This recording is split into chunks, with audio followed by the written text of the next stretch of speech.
எபிரேயர்களின் சிறுவர் குழாம் ஒலிவ கிளைகளை பிடித்தவராய் உன்னதங்களிலே ஓசன்னா என்று முழங்கி ஆர்ப்பரித்து ஆண்டவரை எதிர்கொண்டனரே.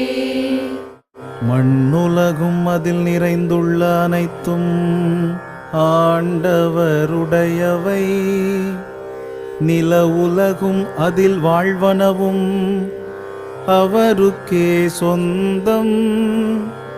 ஏனெனில் கடல்கள் மீது அதற்கு அடித்தளமிட்டவர் அவரே, ஆறுகள் மீது அதை நிலைநாட்டியவரும் அவரே.